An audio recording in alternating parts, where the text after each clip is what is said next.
You guys have heard of the latte factor, paying yourself first, and all sorts of other personal finance tips. Throw those all out.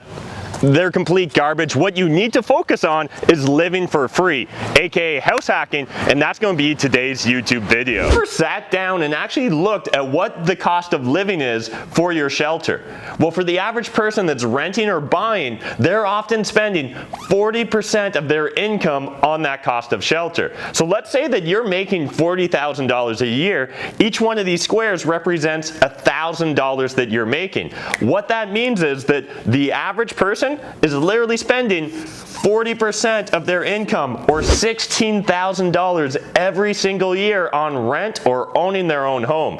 Understand that if you're spending 40% of your income, well, you can only save 60%, and that assumes that you have no entertainment, you don't eat, you don't drink, and you essentially do nothing but just live in your shelter. So you can kind of see where the disconnect is and why so many people struggle to save and invest money when they're spending 40% of their income on their shelter.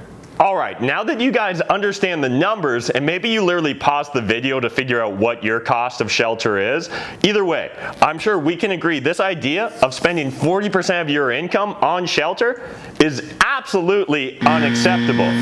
So let me introduce you to the concept of house hacking. House hacking really is just the idea of let's find a way to live for free, or at least live for less. House hacking can have a variety of different versions and types of implementation, but in general, the concept is maybe you're going to buy a house and live with roommates, but those roommates are going to pay for the entire cost of the house. Or maybe you're going to rent a house and rent out or sublet the other rooms out, and again, live for free. Maybe you're going to buy a duplex and Airbnb one side of the house. Maybe you'll buy a fourplex, live in one unit, rent out the other 3 units. I really don't care how you house hack. What I do care about is finding a way to live for $0 in your shelter. If you can do that, you're immediately going to be able to save 40% of your income.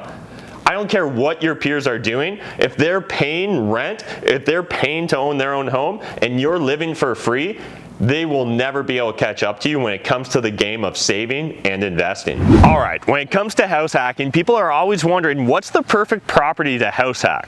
Well, first things first, there's no such thing as the perfect property to house hack, but almost any property can be house hacked if you look at it strategically.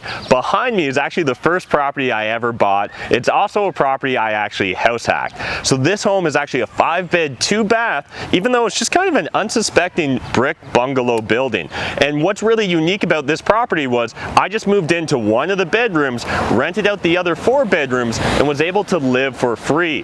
This is a perfect example of a property that you can actually do that house hacking and live for free in. But again, this entire street is filled with bungalows. There are 5-bed, 2-baths. So anyone could buy any one of these properties and find a solution that's going to work for their personal financial situation. I also, at different points in time, house hacked this property and split it into a duplex. Lived in the basement, rented out the upstairs. And then at one point I switched, lived in the upstairs, rented out the basement. So again, with house hacking, there's a lot of dynamic solutions we can look at implementing. Just really depends upon what you're trying to accomplish.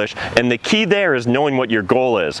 But number one goal with house hacking should be living for free. Alright, you found your dream house hacking scenario. Whether that be buying a house or renting a house and subletting it, doesn't really matter. But now's the time to figure out how is this actually going to pay for itself. Well, it's likely going to involve either roommates or tenants or sublets.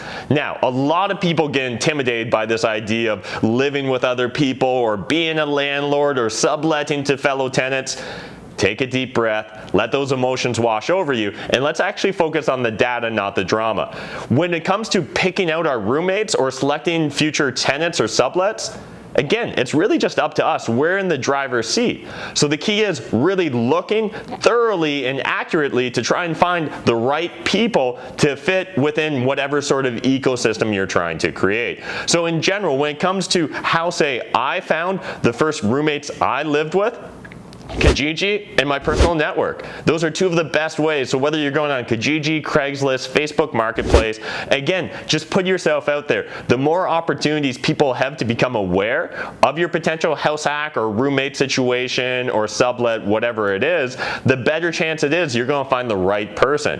So again, this is really just basic kind of basic law of large numbers or sales strategy, whatever you want to call it, the more people that are aware, the more likely you're going to find the right candidate. It also might not hurt to be aware of who you think the right candidate is. So again, are you looking for a party house, or do you want a really quiet, secluded sort of environment in your rent hack or house hack scenario?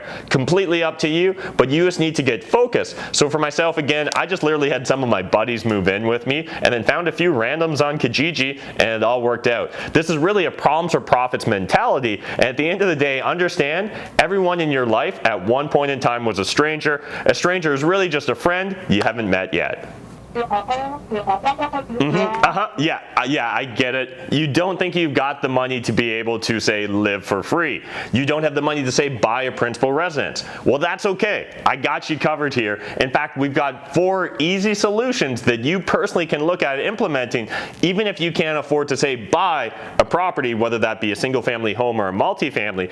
Well, still, if you want to live for free and not have to spend 40% of your income on shelter, the number one, and I know I'm going to get flamed for this, couch surfing or intergenerational living. Now, this may not sound sexy, but again, I don't care what other people think. What I'm focused on is saving 40% of my income, because that's going to give me true control over my personal finances. If you got control of your personal finances, you're in control of a big aspect of your life. So couch surfing, literally find a way to live for free somewhere. There's literally the couch surfing app as well, where you can go on there and sleep at random strangers' couches. Or intergenerational living. Now, depending upon the social norms of the community you live in, this might be very normal or this might be very shunned. But what's wrong with, say, living with your grandparents or living with your parents for a while, saving up a nest egg, and then investing it into, say, a house hack scenario? I can't think of a reason to go against it. Again, this is a problems or profits mentality. A lot of people will focus on how it's going to impact their quality of life.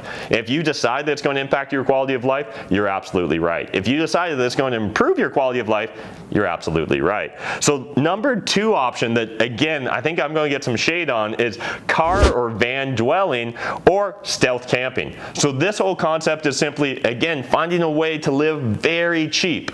So live in a car, convert a van. This has been done by my buddy Kellen. In fact, he traveled for, I forget whether it was 3 or 6 months, living in a van, just driving across all of the United States. Looked like an amazing trip. I would argue he did not sacrifice 1 iota of his quality of life. In fact, I think most people were jealous of Kellen during his cross-country touring.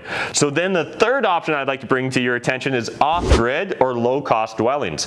So again, a lot of people are going to find reasons this won't work for them, but problems or profits. Off-grid housing, again, we're going to reduce our overall cost. Think of, Thoreau's cabin in the woods. So this concept of having a very small dwelling off-grid, maybe it doesn't even have plumbing or electricity, not going to be for everyone, but again, is a great way to get control of your personal finances if you're not spending 40% of your income on shelter. Then finally, rent hacking. This one to me is probably the most practical for the average person watching this video that can't afford or doesn't want to buy their own property. Rent hack. Now this can take on a variety of different looks, but the most common one is simply going to be renting out a large property and subletting individual rooms or portions of the house. However, you could rent out a property and Airbnb portions of it as well. Or you could rent out, say, an entire fourplex and sublet out the other apartments. Again, this is where creativity is key. Whether we're talking about couch surfing, car and van living, off-grid dwelling, rent hacking, or any type of house hacking scenario, it's really just up to you to decide to take control of the situation, find a creative solution, and stop paying 40% of your income on shelter. All right, that's it for house hacking. Hope you guys enjoyed this video. If you did, smash that like button, hit the subscribe button if you're new to my channel, and maybe check out some of the other great videos we've got here for you on house hacking, personal finance, or real estate investing.